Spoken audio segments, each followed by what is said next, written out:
Let's be honest, there's not a whole lot of new original music coming to the surface of our attention in 2026. Well, at least any that's commercially worth our time. There are artists who are developing and deriving new sounds and creative worlds based on artists and genres that have proven successful in the past. This past week was the Grammy Awards after all, and we did get to see the new crop of artists who are aiming to be the faces of the music industry. Artists like Somber, Olivia Dean, Alex Warren, Cat's Eye, Leon Thomas, to name a few. The success of these artists have come from mastering the principle of good artists copy, great artists steal. And today we're going to go over how you can do that exactly for your career as well.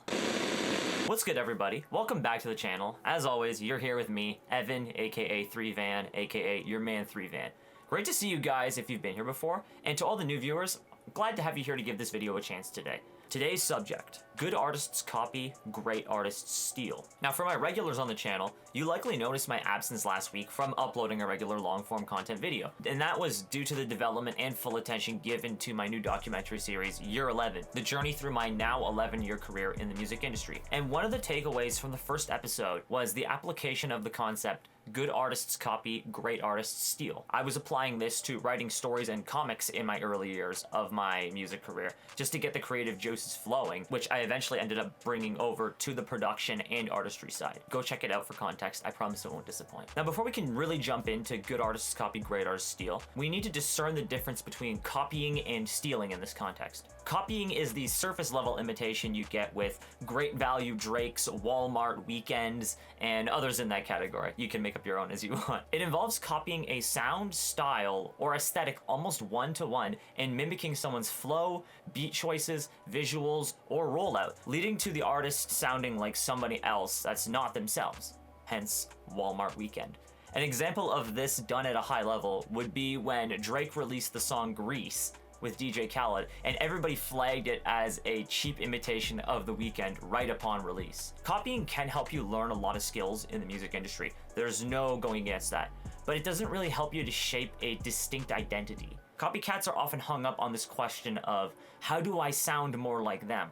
I remember when I was working with artists in my earlier days in my career, the artist I was working with was so hyperfixated on trying to sound like The Weeknd for the longest time, before we got to a point where he decided, I don't want to be a Walmart Weekend anymore, I want to be my own artist. And some artists, unfortunately, never really grasp that point of self-awareness where they're like, oh, I can be my own artist, and I need to be my own artist if I'm gonna make any traction in the music industry whatsoever. So if that's copying, stealing is the internalizing and transforming of a sound or influence. It requires building off of an underlying idea, not the final form, absorbing what really makes something work and reconstructing it through your own story, experiences, and vision. Sounds a lot more professional, right? Ask yourself this as a great artist: why does this work?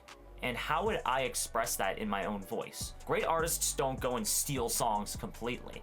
They steal principles like emotional pacing, song structure, release intention, the purpose of a song's existence, brand positioning.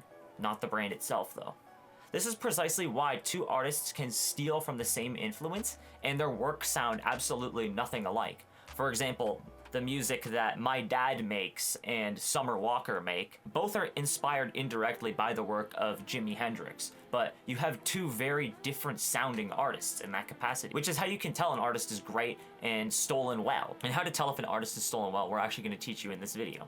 With this, however, comes the inevitable discussion of needing to find your own sound. Finding your own sound is a phrase that gets thrown around a lot when it comes to artists both early in development and prior to initial success. The misconception is that you as an artist have to be completely new and original in order to make it as an artist. Our own internal pride as well tries to deceive us into thinking that we have to be completely new and original, and doing otherwise is a form of cheating, which is not. It's more about finding a place to start that feels straightforward and comfortable to begin exploring your sound, because you will learn things about yourself as you continue to make music. For example, I started out as an electronic producer in 2015, mainly working with video game soundtracks, before shifting to hip-hop in 2019, liminal R&B, whatever you want to call it, in 2020, and then once I emerged as a solo artist in 2022, I started off in hip-hop before moving back towards a more R&B based style that I've adopted as my main sound since 2024. However, there is a possibility that I never land in the place I am today as an artist if I don't go through that phase of experimentation, trying out new styles,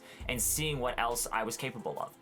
At this point, I am capable of producing almost any electronic-based genre at a rudimentary level, which brings us to the first lesson of good artists copy, great artists steal. We're gonna call it gack gas for the sake of time. The artists who are able to really blossom into the ones that eventually find their sound and apply gack gas are versatile. They might not be the masters of every genre they touch, unlikely for a lot of people, but they can grasp the fundamentals very, very quickly. I remember an artist under my team's management started doing hyperpop before switching over to indie and alternative, which ended up being the style he blew up under. If you want to make it as an artist, you need to be skilled enough to jump between styles in order to find the one that works for you and resonates the most with people. Of course, that's not to say you need to throw your uniqueness out the window, but remember this: your story, experiences, personality are not tied to one genre of music. It takes time to shift to find the genre where your stories really feel at home and how to tell them over these types of songs, but when you do, you can really begin to take off. I'll use myself as an example really quick. My main discography is dark alt R&B, but I have a second profile that is rooted on hip-hop. Maybe for yourself, having a focused sound and a broad sound palette across two different artist palettes would work for you as well, and give you the freedom to really create and explore the sound that feels most naturally for you. And this is an important skill for gack gas, because you want to be able to implement what other artists who are trending upwards are doing, just in case their style is also your ticket to the top. Artists who are trending upward tend to underfeed their fans. Maybe you get an album out of them if fortunate enough, but if not, new fans of the genre or the subgenre that's on the rise are often hungry for more that sounds like it. They can only replay a certain sound so many times. This is the perfect time for you to grab a seat at the table. When new artists begin to blow up, a culture blows up along with them, and you want to be a part of this new culture that's trending upward. I used Bryson Tiller as an example of an artist who does this very well in the last episode, but if we look at his success and his come up, Trap Soul ended up birthing a whole new wave of artists and styles, deriving from this Toronto sound that Drake had not yet really dove into a whole lot before his album Views at this point. But artists like Black, Drake, Party Next Door really started leaning into this Trap Soul influenced culture and sound that Bryson Tiller really brought to the forefront with his rise to the top. Even for established artists, you want to pay attention to who is trending within your genre and steal tips and tricks for them. If it's working, it doesn't do you any good to ignore it. You might as well get on the train and see if you can grab a little bit more momentum for your career in doing so. If you're an artist who finds themselves struggling in the actual development of skills that make you more versatile so you can begin implementing gack gas, I've actually developed an artist development system that encompasses everything required of you to become a more versatile artist, teaching the basics of everything you need to know as an independent artist, along with exercises to strengthen your skills and build up your confidence along the way. I call it the Curious Artist. You've probably heard about me talking before, but if you're really curious about it, link will be in the bio below. So if you have the skills of a versatile artist and now feel comfortable with applying them, in order to know what to take away, you need to be able to break down what works in a song to its core and deconstruct your source material. As an artist, you need to be doing this with every song that resonates with you and asking yourself these questions. Why does the hook hit emotionally? What's happening right before and after the chorus? Is this vocal intimate or larger than life? Is this song itself specific or universal? What feeling does this leave me with? And of course, you can ask many more questions to get to the root of why a song is really resonating with you as an artist and influencing you in a way that makes you want to steal from it.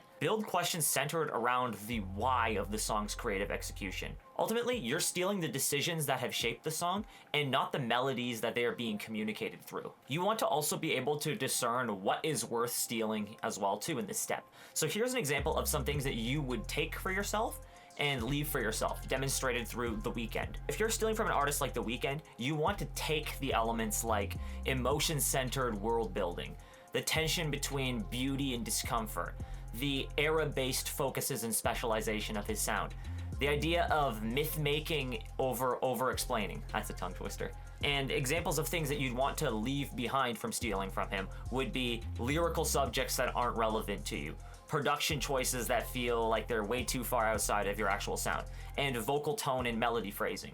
If you listen to The Weeknd a lot, you notice he does a lot of runs that sound very similar between a lot of his songs. You might hear him do a run like, na na na na na na na na na. I haven't warmed up my vocals today, I'm sorry if that sounded like trash. Things like that, the actual tangible applicational elements, those are things that you want to shy away from stealing because those fall a little bit more under the copying category rather than the stealing. At this point, if you've deconstructed a song you like and have the versatility to bring more songs into your own style, we can move on to synthesis, bringing more songs into your song. The fastest way to sound original is to steal broadly. Build from a variety of reference tracks, mixing influences from different genres, especially outside of your own, eras, old time-tested songs, and recent current commercially verified hits, and mediums, film, fashion, YouTube, poetry, sermons, ads. This is high-level theft if you're able to steal from mediums especially. Originality is often a result of unexpected combinations, not just a chance happening. Stealing from one artist might be copying, but stealing from many becomes synthesis, even within your own broad genre. So now we have our source material and our takeaways. Let's now create something that no one else can copy or produce, and we'll do this through filtering. This is where we begin to inject you into the synthesized source material. Ask this: what have I lived that changes how this idea comes out? How would I do this differently than the source material? What emotions do I naturally gravitate towards? This step often involves a high level of self-awareness, but if you've done the branding exercises that we've discussed in the past, this is a walk in the park. And if you're curious about what those exercises look like, feel free to check out that video. Two artists can use the same structure and theme, but the one who grounds it in real experience will always feel more authentic to listeners and consumers. At this point, we've stolen the work and begun to make it our own. Don't tell anybody. Now we need to hide our tracks by evaluating your execution. This also helps to have somebody that you can verify with, because you have to ask this question through this exercise. If someone can immediately name the artist you borrowed from, then you haven't really made the track original enough yet. I know that's a hard thing to hear for a lot of people. There's a lot of genres out there that the main dominant sound sounds literally just like a slightly different version of everybody else. If you haven't made your track original enough yet, people will be able to guess your influences like right off the bat. When you've truly stolen well, the influence is felt but not easily seen. The result sounds inevitable for you as a person, and listeners say, this sounds like you, not this sounds like the artist that you stole from. If you're early into trying a new sound, this might take a little bit longer, but lean in and keep refining if you're really serious about it. And finally, once your song has reached peak uniqueness, we need to begin shaping the marketing for your song. Great artists don't just steal songs, but they steal the direction for marketing and branding as well too, such as stealing a release framework, countdowns, or storytelling arcs, stealing content formats, but changing the message to suit themselves, stealing positioning, such as music for late night thinkers, songs for healing, etc. This is huge for growth and completely ethical when done right as well. So if these are all the steps for GatGas, how do we proceed by applying this as artists? An easy process I like to undertake for myself and to guide artists to implement is this exercise. Pick 3 artists that you admire. For each of them, write down one songwriting trait, one emotional strength, and one marketing or branding move that they use. Combine these 9 elements into a framework that shapes your one song or rollout idea. And ask yourself this: how does this only work if it comes from me? Let's walk through this right now. I'm gonna take 3 artists that I've covered on this channel actually before: Bryson Tiller, Russ, and Clara Lasan. So in terms of songwriting traits, for Bryson Tiller, I like how he really captures the essence of being this yearning R&B soul, while also being this braggadocious hip-hop sort of figure as well too, evidenced on various songs. For Russ, one thing I like about his songwriting is his emotional vulnerability. And for Clara Lasan, much like Bryson Tiller, I admire her yearning and blunt honesty in her songs as well. In terms of emotional strength, all these artists have this element of yearning, hunger, wanting more that really makes them relatable. And branding is where these artists really stand out from each other. Sure, 2 of the 3 of them use this dark imagery, but Clara Lasan really obscures her face. You don't really get a clear shot of her. You can see her as a figure, but you never really get a clear shot of what she's doing. Bryson Tiller, you often get him standing still, standing close, standing distant. He's also out of focus. You can't quite pin him down to see exactly what he's doing. Obviously you see him a lot, but you can't really pin him down. And Russ, he'll lean into group shots for hip-hop, he'll lean into more luxurious stuff for braggadocious anthems, and he'll lean into more simplistic visuals for his more raw, intimate cuts. With those 9 elements, we're able to really take them and build our own song and rollout idea that's not really going to sound like anything anybody else has done before. especially if we lean into the genres, mediums, and eras as well too, borrowing across all sorts of different categories as well. Remember the importance of the mindset shift required to be an artist that steals, instead of one that just copies. Copycats say, I want what they have, and honestly won't make it very far for very long. Thieves say, I understand why this works, and I'm going to do it for myself. Copying isn't necessarily a bad thing when you're starting out and trying to identify and develop strengths, and some copies of popular songs can do well for some artists. Once you learn how to steal efficiently and effectively, every song you create will be yours, no matter the influences. And yeah, that's it for Gas today, everybody. Thank you guys for watching. Really appreciate you giving me your time as always. Give all these ideas some thought. Reflect on if it's applicable to your own success as an artist, or if it would be applicable to taking you to the next level. Make sure you're taking notes in the videos as well too. Let me know in the comments if you found this video helpful. Reach out to me on socials as well if you have any questions. I'd be more than happy to answer any of them for you. Tap in with whatever music I'm working on right now as well too. I think we've officially continued to release a song every week, despite the one that I have pushing right now being pushed back a week. Thank you, distributors. That might be the next video. And yeah, that's all for today, guys. We're all in this together. Glad to see you here as always, and I'm gonna see you in the next ones. Peace out.